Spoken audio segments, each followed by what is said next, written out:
Matthew chapter 15. Matthew chapter 15, page 16. In verse 14, let them alone. They be blind leaders of the blind. And if the blind lead the blind, both shall fall into the ditch. This is what has happened. We've all fallen into the ditch. And then somebody comes along and says, can I help you get out of the ditch? He's evil. He's a rapist. He's a hitchhiker. All these things. Nobody wants to get out of the ditch. Because you know why? You must feel this is where you belong, in the ditch. This is my state in life, to sit in the ditch. That's what they told you. Be happy in your ditch. And so then pretty soon we say, you know, this isn't a bad ditch. It's a pretty nice ditch. It's a heck of a lot nicer ditch than Mary's. Did you ever see her ditch? Well, she doesn't even have any air conditioning in her ditch. You know, and then all of a sudden, see, you come into meditation and you find this pathway. And then you start to say, you think things are getting worse, but you know what Buddha said? I love this. He said, it's not getting worse. You've regained your sense of smell. And now you realize that you've been living in a septic tank all of your life. And you know, I got to get out of here. Before you lived in it for so long, you couldn't even smell it anymore. In fact, you thought this is the way it should be.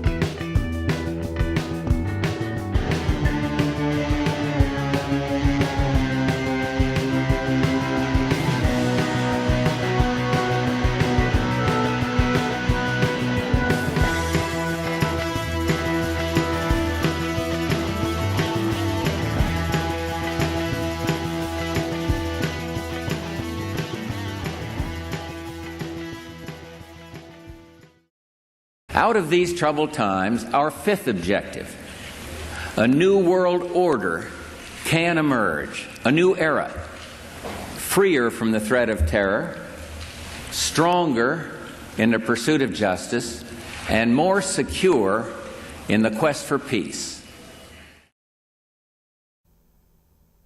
A question has come up quite frequently within the Flat Earth debate, and that is, why in the world would the leaders of the world hide the shape of the world?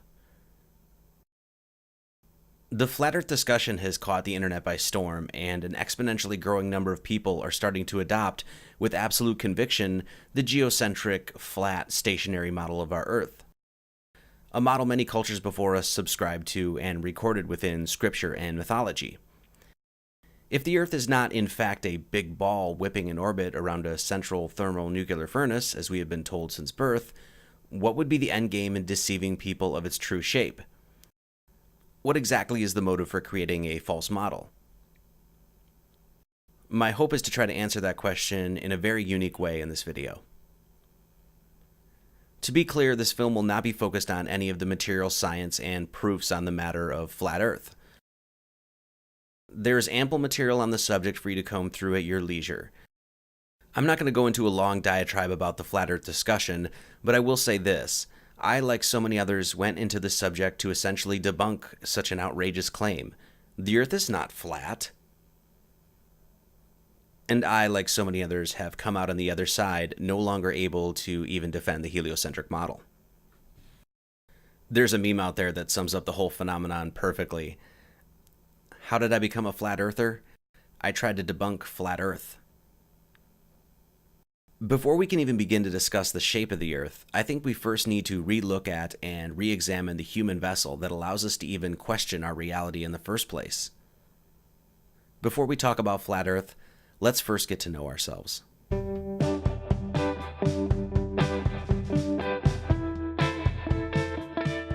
Though the flat earth discussion is a gravely important topic, we must not be remiss in solidifying and positively coming to know the importance of the human being, regardless of the shape of the construct in which we live.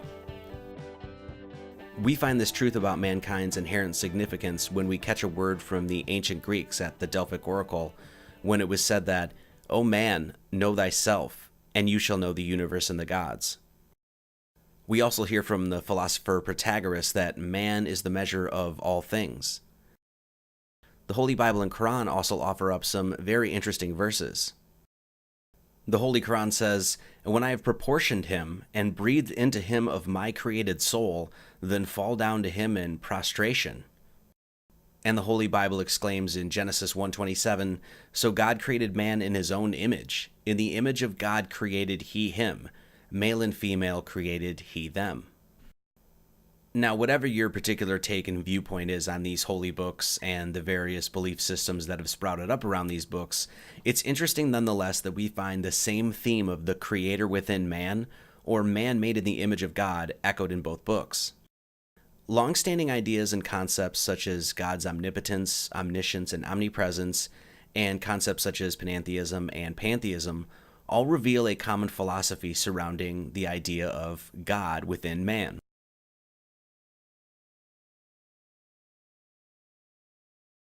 Put simply, if God has created everything, then in order for continuity to even exist, the Creator cannot stand aside the creation. It must interweave itself within every single aspect of it. Monotheism is the idea that God is one, with mono meaning singular or one, and theism being the study of God, leading to the understanding that God is one, or there is indeed one God.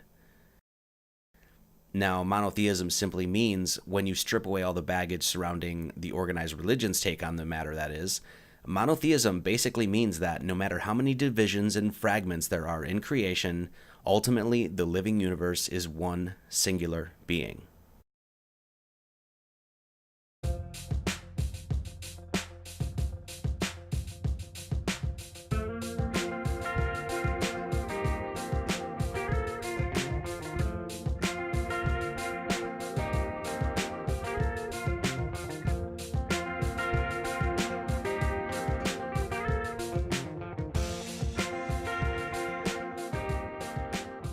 Put simply, God is within all things, which means definitively that God is within you.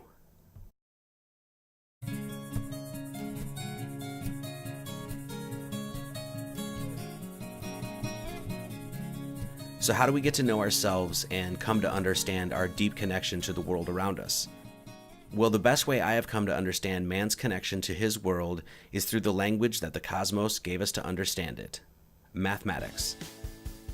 Mathematics is the one language that is, without question, universal to all peoples, and is the one medium that is shared cross-culturally, irrespective of time, geographic location, or cultural differences.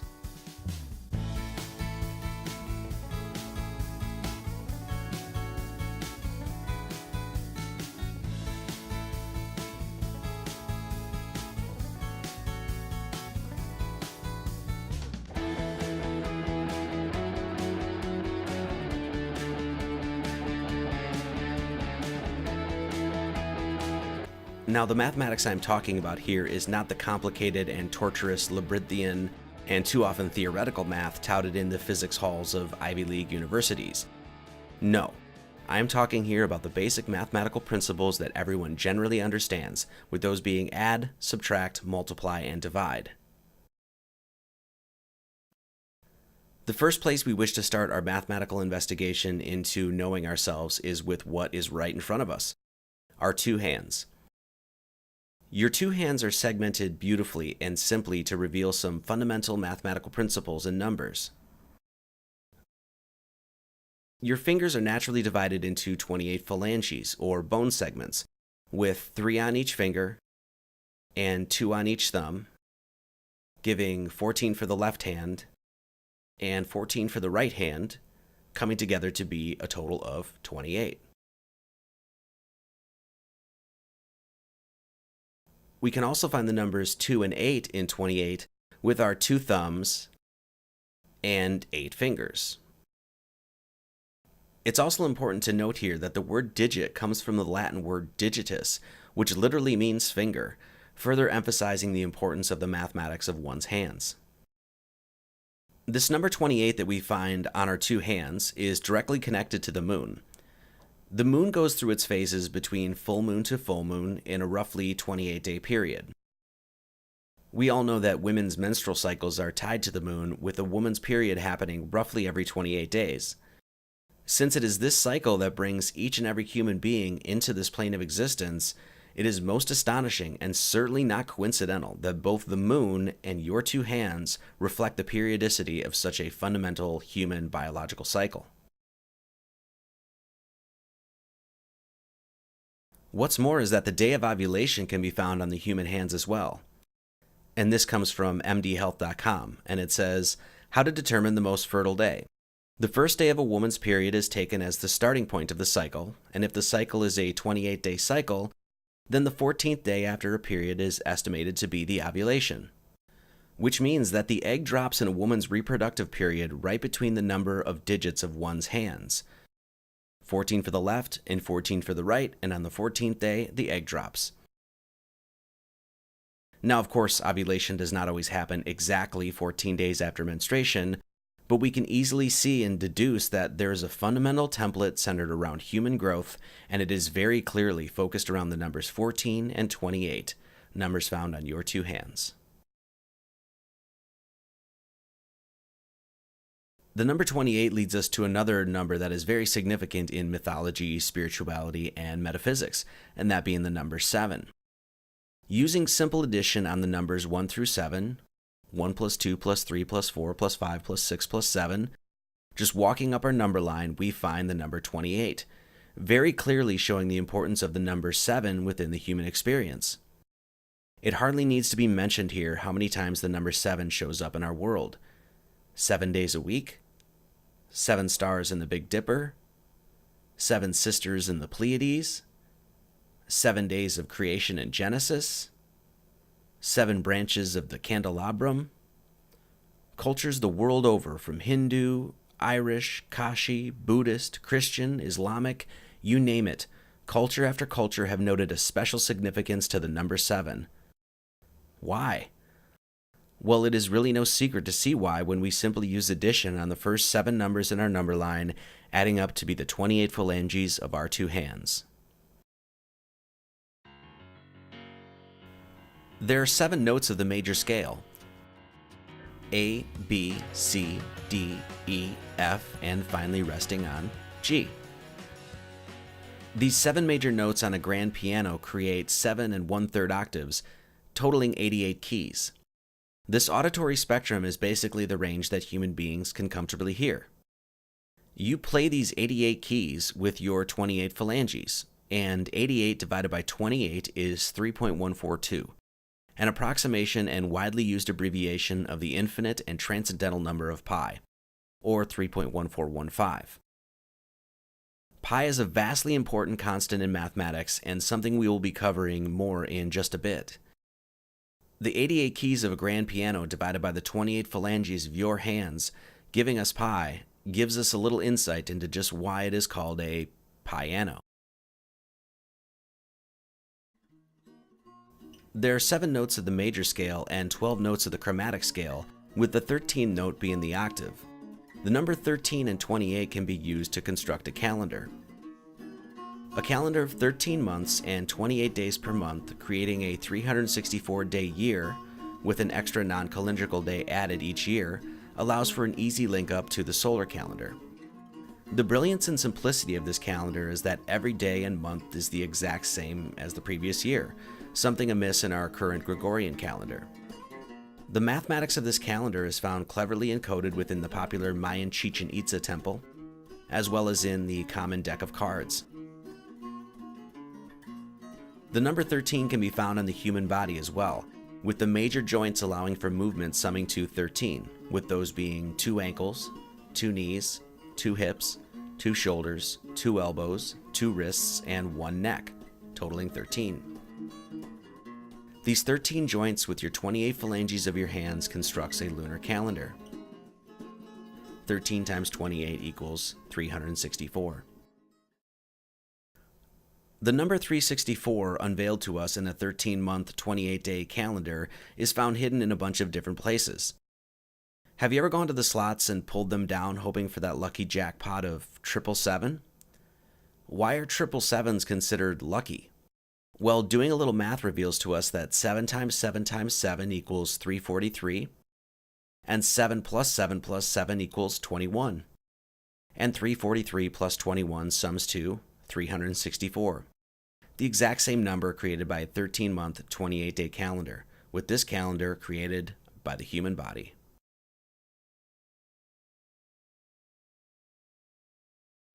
But it doesn't end there.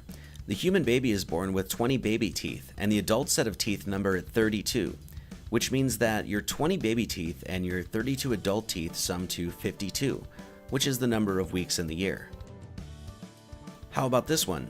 Each human foot has 26 bones, which means that when you have both feet planted firmly to the ground, there are 52 bones that allow you to walk on this Mother Earth.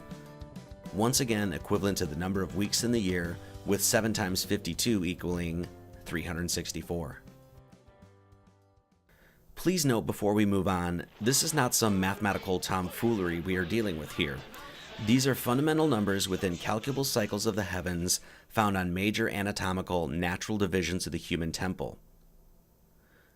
Even within the infinite complexity of the human being, the unadorned simplicity behind the handiwork and construction of the human temple is nothing less than absolutely astounding.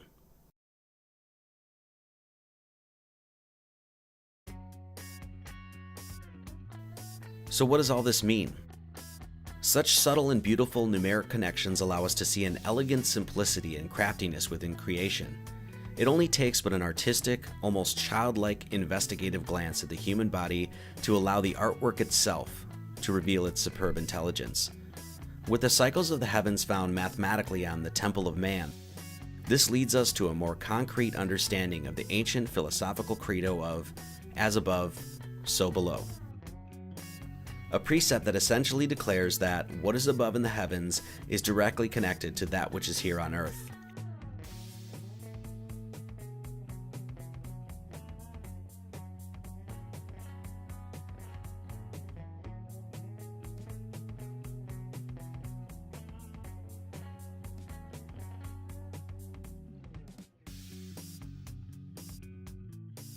If God is within everything and is within man, as many of these mystical teachings have asserted, then which God is man to subscribe to? Throughout many different epochs, from numerous different cultures, and from many different religions, we have been gifted with, or cursed with, depending on your viewpoint, various different spiritual texts.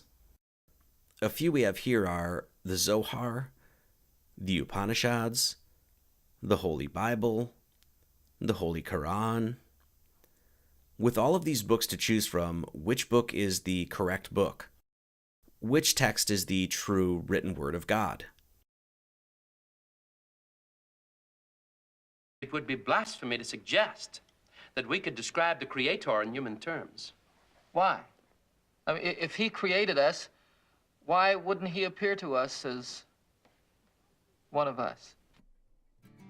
What mankind needs to recognize and come to understand is that, first and foremost, none of these texts, not a single one of them, could have been written without the hands of man. In other words, whatever supposed spiritual revelation or message that may have been handed down from God himself first had to pass through the heart, soul, and mind of man. No matter what spiritual lessons or messages may be found within the various religious texts, none of them could have been laid to paper without the intercession of man's ability to first contemplate the glory of the Great Spirit and then commit that glory to the page. The cold hard fact is, if we are to be honest with ourselves, we must admit unequivocally that we have absolutely no idea who wrote most of these books, what has happened to them over time, who has changed them, possibly manipulated them, but we can come to know without dispute what story God did author. And that is, of course, this whole circus called existence that you and I seem to be plopped in the middle of.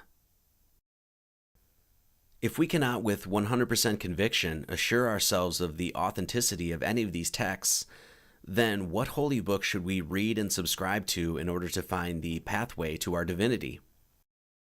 Well, accordingly, we should be reading intimately the one that we know for a fact that the Creator wrote himself, and that is the holy book of nature and the doctrine of flesh and spirit called the human temple. Or in simpler terms, you are the written word of God. And just like a book, your right cover and your left cover are held together by a spine.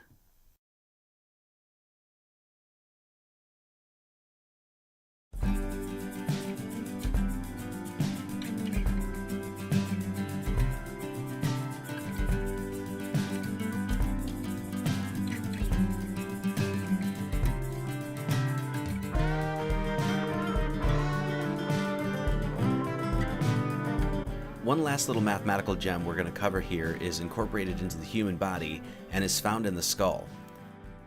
The skull is composed of 22 bones. 14 make up the facial bones, and the remaining 8 compose the cap. These 22 bones ultimately create 7 orifices: 2 eyes, 2 ears, 2 nostrils, and 1 mouth. 22 bones of the skull divided by 7 orifices is once again 3.142, an approximation of the number pi.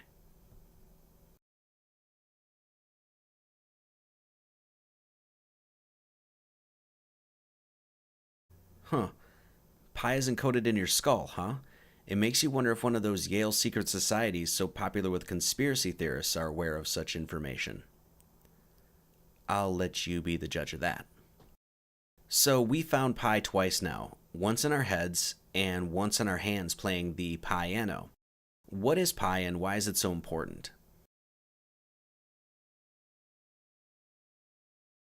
Pi is simply the ratio of a circle's circumference to its diameter, and pi is considered an infinite, transcendental, and irrational number.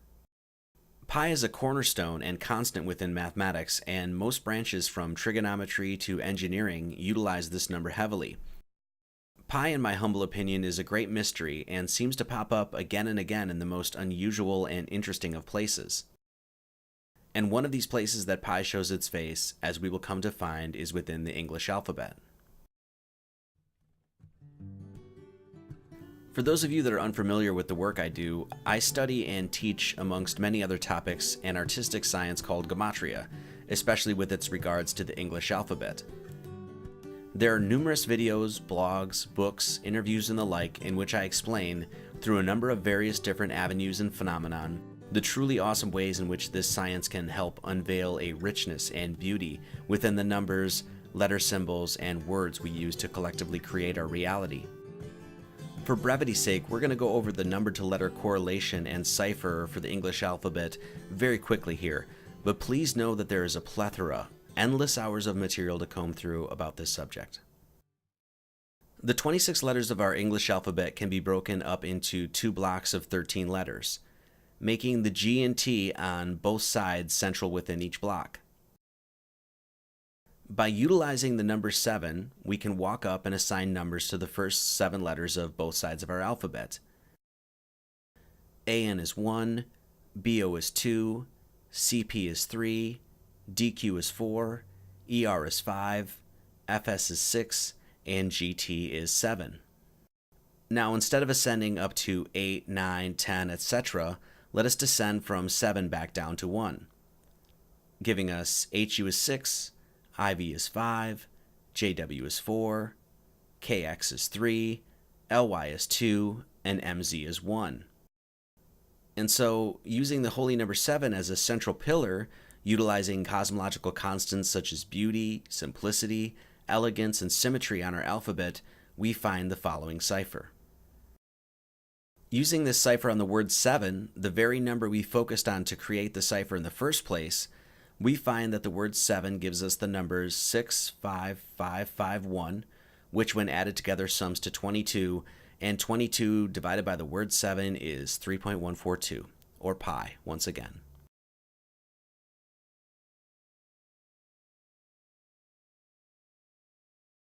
Okay, so the question you might be asking at this point is, what in the world does all of this have to do with Flat Earth?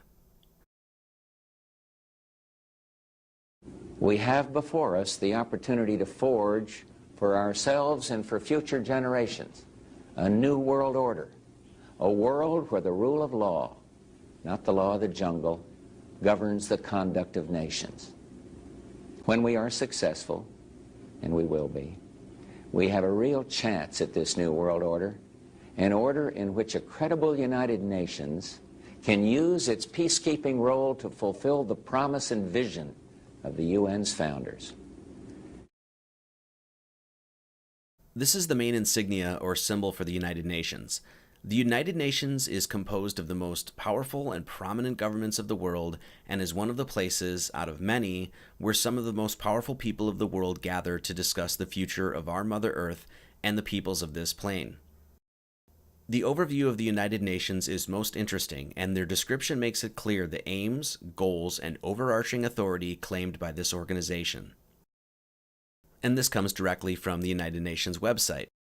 Due to the powers vested in its charter and its unique international character, the United Nations can take action on the issues confronting humanity in the 21st century, such as peace and security, climate change, sustainable development, human rights, disarmament, terrorism, humanitarian and health emergencies, gender equality, governance, food production, and more. The UN logo consists of what is known as an azimuthal equidistant projection, which is said to be a projection of the globe from the North Pole onto a two-dimensional surface. Within the Flat Earth community, this symbol and map takes on an entirely different meaning. There are several so-called Flat Earth maps, a popular one being the Gleason's Flat Earth map, which seems to corroborate a geographic flat plane to the general layout of the azimuthal equidistant projection. This logo is also used by many different maritime and navigational organizations and groups. Now, the cipher we just unveiled using the number 7 on the English alphabet can be found on the UN logo as well. First, if we count the number of leaves on both sides, we find the number 28, the number of phalanges on your two hands. This number is even broken up to 14 on the left and 14 on the right. Simple math, nothing complicated here.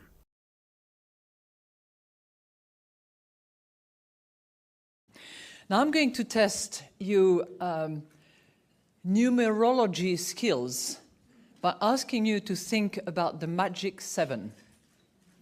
Okay? If you notice, the two leaves on the bottom are the only ones with stems, and they are connected to each other, leaving the two mirrored wreaths. The symmetrical wreaths each have 13 leaves. The wreath on the left has 6 pointing out and 6 pointing in, with 1 pointing up, and the wreath on the right has the same. The pattern of the leaves fits perfectly the number pattern of the number-to-letter correlation of the English alphabet that we just unveiled. Here are the letters, and here are the numbers associated to those letters. Now, if you think this is all hogwash and horse apples, and that your humble narrator here is just cherry-picking information and assigning meaning where none exists, I would advise you to take caution in such a line of thinking. There are numerous other symbols, games, and phenomenon that may be used to uncover this cipher. The chromatic music scale, dice, the emblem of Israel, the 7-branch candelabrum of the menorah, the Ouija board, the Hebraic tetragrammaton, and even the Freemasonic square and compasses can all be used to find this very particular number-to-letter correlation. I encourage you to explore the many ways in which this cipher can be constructed. It is very important to note the ubiquity of symbolism use across the world. I am assuming none of you, like me, ended up taking Symbolism 101 in high school or college because, well, they just don't teach that kind of stuff in the world of academia. Symbolism is one of the most fascinating subjects I have ever had the pleasure of studying. The beautiful thing about the study of symbolism is you don't need a teacher to study it, because the symbol itself is the teacher. To study a symbol and therefore attain an understanding of how powerful the doctrine of symbolism plays out in our world simply requires one to ask the symbol itself for its meaning. An example. Why is it that universally an owl is considered wise? Heck, even a group of owls is called a parliament. Well, to understand the symbolism of the owl, all we have to do is ask the owl itself, and it will tell us through its own unique attributes and qualities. Why are owls considered wise? Well, for starters, they can see at night, with night being symbolic of the mysterious nature of the unknown and the darkness of ignorance. Owls have enormous forward-facing eyes, and they can turn their heads a whopping 270 degrees, which means that, from the right starting point, owls have the ability to perceive 360 degrees of their world. The 270 degrees that they can rotate their heads is also a beautiful numeric corollary to the 270 days generally given for human gestation, or 9 months, which is further interesting since the owl has been well known to be a symbol of fertility. Understanding symbolism may give us a deeper insight into why the owl is used so frequently and prominently in folklore, myth, and within secret gatherings of very powerful and very influential people in our world.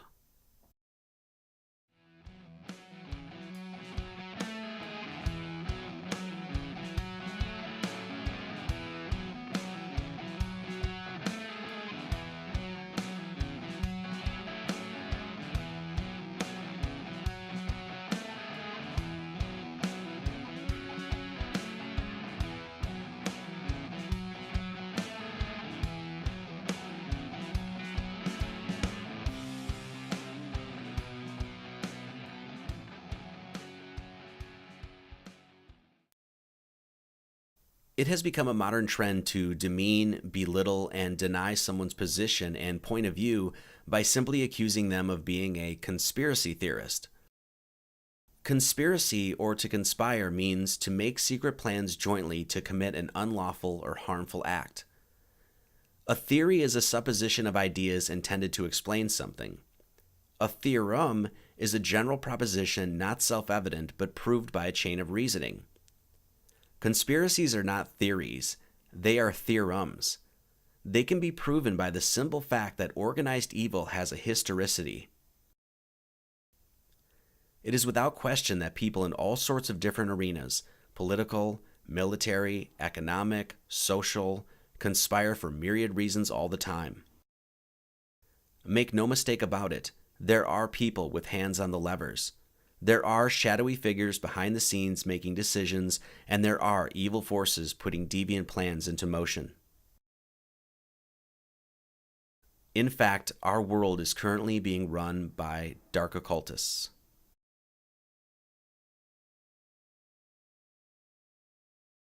As most of us know, the word occult basically just means to hide, and comes from the Latin occultus, meaning hidden, concealed, or secret. So if occult means hidden, what are these dark occultists ultimately hiding? Well, let us try to answer that question with the synchronistic power of mathematics and symbolism. If you notice, there are 33 sections segmenting the AE or flat earth map on the UN symbol. To so many people in the online alternative research community, the number 33 has become this sort of trigger mechanism. I use the number 33 in my website, and I don't know how many times I've been accused of, "Marty Leeds 33, are you kidding me? You must be part of the Illuminati or a devil-worshipping Freemason or something." Nope. Sorry to disappoint you, but I do not belong to any secret society or religious group, nor do I subscribe to any specific ideology or spiritual practice. I do not pledge allegiance to any group or organization, nor do I purport any particular belief system. I'm just here to help. So why do I have the number 33 in my name? I wrote my first manuscript, started my webpage and YouTube account on the 32nd and 33rd year of being on Earth. with these numbers often attributed to the degrees in Scottish Rite Freemasonic Ascension. 33 is an extremely important number within the study of esotericism and the occult, and personally, I think 33 has gotten a bad rap. Heck, even the mythical Jesus of Nazareth is said to have lived 33 years, and from what I gather, that guy had a lot of heart.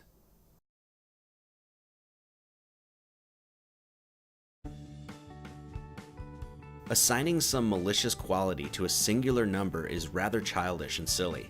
The fact that humanity has aversions to particular numbers shows exactly how numbers and language are used to brainwash masses of people. How is it that a simple number can strike fear and paranoia into the hearts of many? Is there something inherently evil about the number 33? How about the unlucky number 13? There's even a psychological malady called triskaidekaphobia about this number. Personally, I think 13 has a lovely geometry, and let's not forget that the number 13 is also a key number that we use to decode the mathematics of the English alphabet. I often like to note that Jesus had 12 disciples and Muhammad had 12 imams, which means Jesus and his troop and Muhammad and his gang rolled in a company of 13 dudes.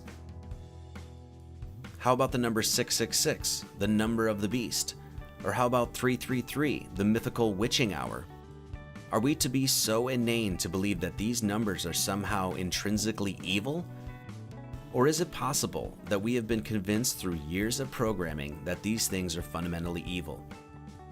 Could it be that just maybe numbers such as 13, 666, and 33 are keys to unlocking the mathematical and geometric language of the Creator?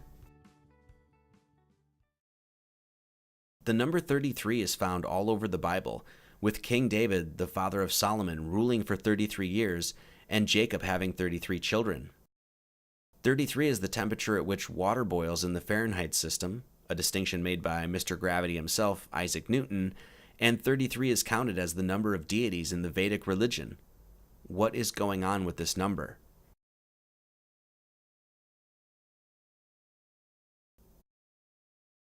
According to Dartmouth College, the Mayfield Clinic, and the Laser Spine Institute, each and every one of you have 33 bones in your spinal column.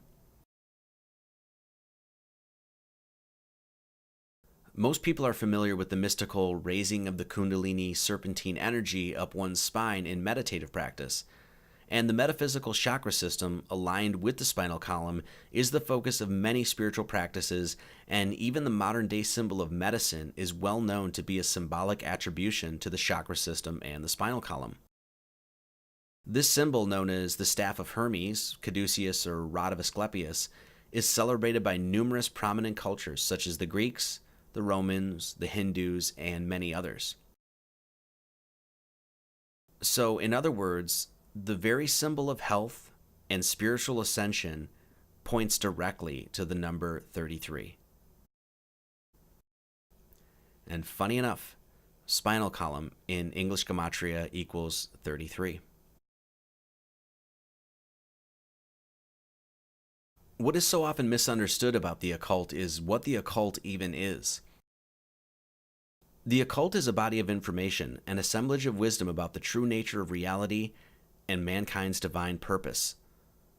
One of the great occult understandings about this world is the recognition that you live in a dimension where both good and evil flourish, and, as the Holy Bible symbolically encodes, how these two opposing forces even grow from the same tree.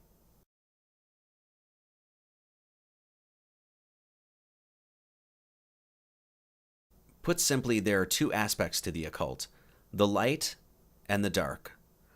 The light occultists are those who work full-time for the amelioration of Mother Earth and are those who wish to enlighten and illuminate mankind. The professors of the dark arts are those whose sole intention is to hide and steal this very same light.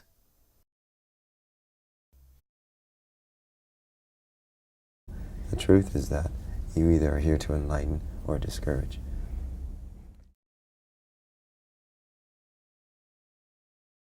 The School of Hogwarts from the popular Harry Potter book and movie series is an exemplary example of this concept.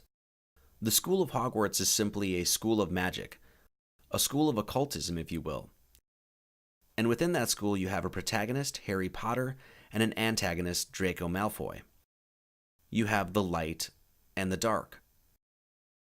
Harry, who fights ultimately for good, and Draco, the shadowy, more sinister figure.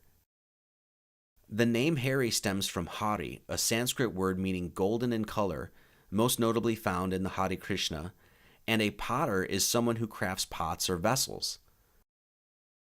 The name Draco is Latin for dragon, and Draco is the circumpolar constellation rotating continuously around the central pole of the heavens above.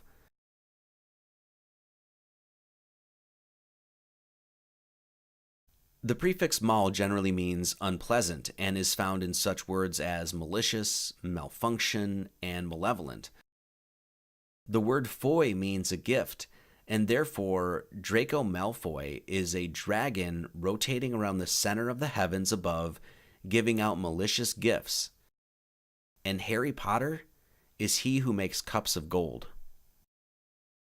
And both of these young boys attend the very same school.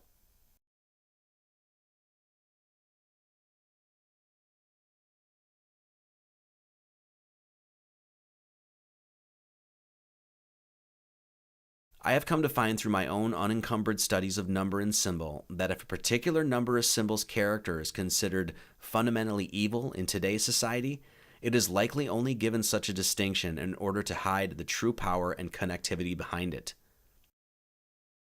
With the 28 leaves recognized as the 28 phalanges of the human hands, the number 33 recognized as the 33 bones of the spinal column, and the presentation of a flat earth map within the UN logo, we might presuppose a very dark directive set forth by the United Nations.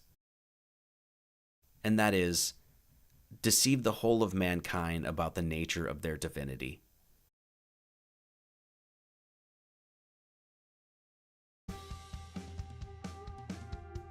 Are we to fear math? Are we to fear the true nature of our flat earthly system? Are we to fear our language? Are we to fear symbols?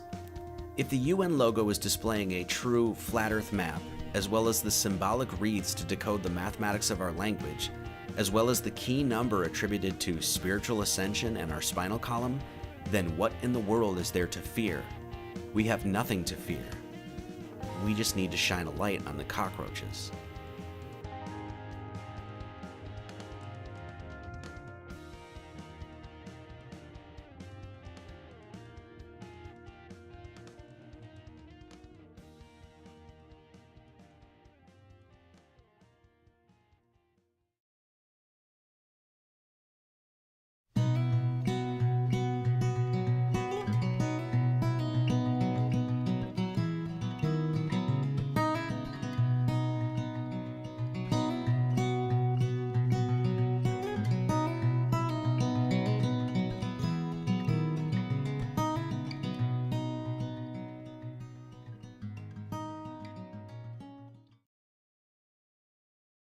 The powerful and sadistic of this world have duped humanity. They have perverted science to hide the true shape of the earth, perverted religion to possess and misguide the masses.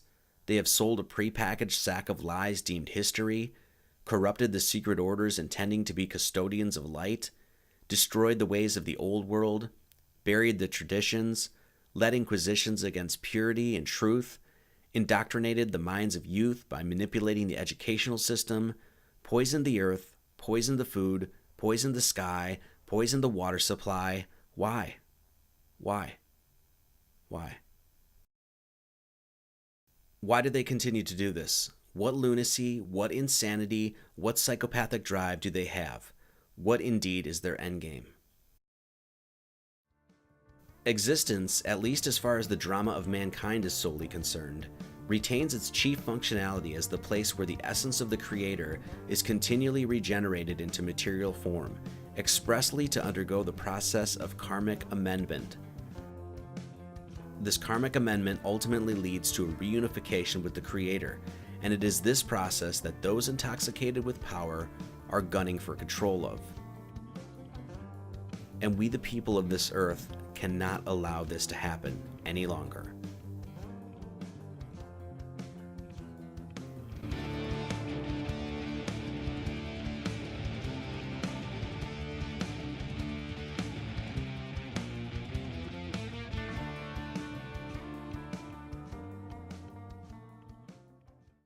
There is only one solution to our ills and our problems. There is only one remedy to our collective maladies. There is only one way out of this mess that we have found ourselves in, and that is to employ and utilize the all-powerful, all-embracing force of the Great Spirit. Unity. Now, does this mean that everyone is to get together and hold hands and sing Kumbaya, my lord? No, of course not. Individuality is celebrated within the grand universal artistic project, and voluntary separation or segregation socially, religiously, culturally is not necessarily something to be frowned upon. Unity does not in any way, shape, or form require any unwanted assimilation of ideas, beliefs, or peoples to be thrust upon the unwilling. Being solitary does not necessarily disavow unity. It simply can mean a separate but individual aspect of a greater whole. Unity is the most powerful force in the universe. There was that ant that stood up to me. Yeah, but we can forget about him. Yeah, it was just one ant. One ant. Yeah, you're right. It's just one ant. Yeah, boss, they're puny. Puny? Say, let's pretend this grain is a puny little ant. Did that hurt? Nope. Well, how about this one? Are you kidding? Well, how about this?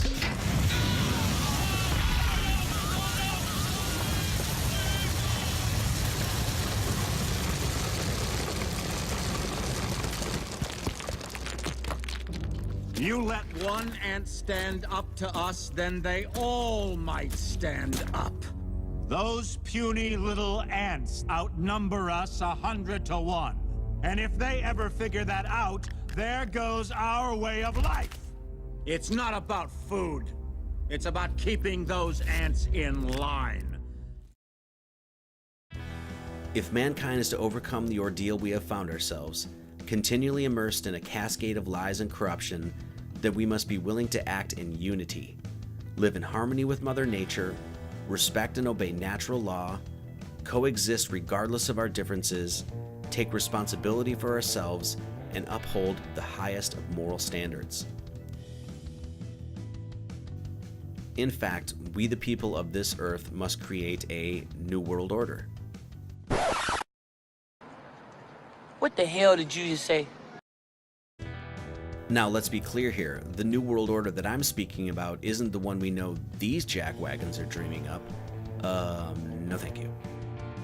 There is only one world order that mankind must abide by, and that is the laws and orders put forth by Mother Nature herself. The laws of Mother Nature are, in fact, the authored laws of God.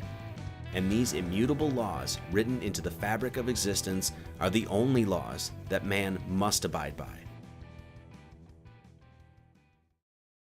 The great esotericist Manly Palmer Hall describes the importance of these laws as recognized throughout history. If we assume what ancient wisdom assumed, what the Hindus knew and the Chinese knew and the Greeks and Egyptians 5,000 years ago were well aware of and have given us good record of their awareness, then when we say that when man disobeys the gods, it does not mean that he goes against the words of some godling on a throne. Disobedience to the word of God or the will of God always means the breaking of natural law. That is what it has meant and will always mean. Therefore, an offense against natural law is an offense against God. The ancients were fully aware of this, that the laws of nature are the outflowing expressions of the will of the Creator. This was the belief of Pythagoras. This was the belief of Buddha. This is the great moral burden of the Institutes of Manu, that these great laws exist and will be obeyed.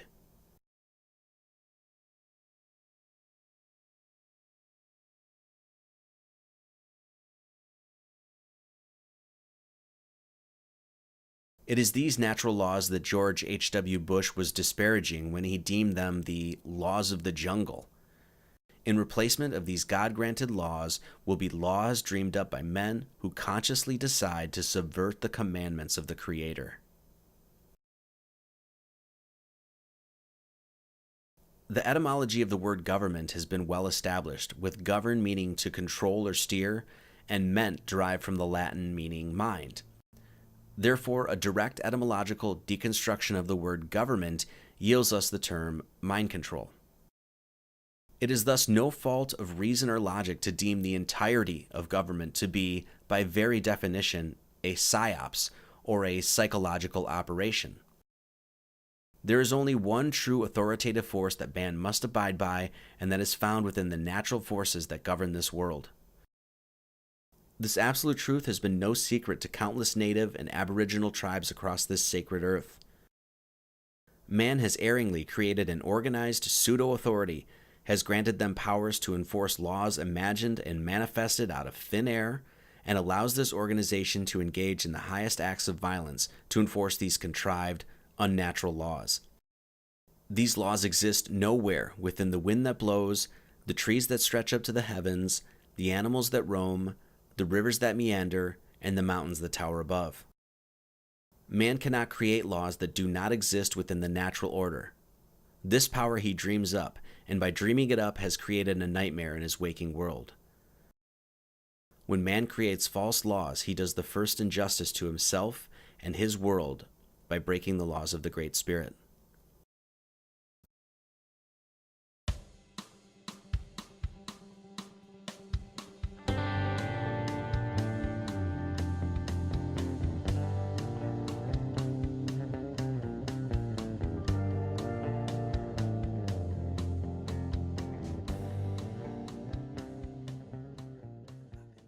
Historically, it is well known that many religious leaders and governments have been harborers of knowledge and light while simultaneously dispersing lies, deception, and darkness to the masses. These acts continue today. It is from these acts, from taking potential beauty and kinetically energizing it negatively, is what directly creates the disharmony, dissonance, and conflict throughout mankind's current earthly challenge and situation. It is a sad and sobering fact that the impish dealers of corruption and deceit have long been at work looking to destroy what is beautiful and sacred, and unfortunately, these agents of malice are flourishing in our world today. The reunification of the peoples of this earth under a redeclaration of our God-given natural rights, independent from all assumed and imagined pseudo-authorities, is the first step in truly healing this earth and allowing our innate and ingrained freedom and divinity to flourish and thrive.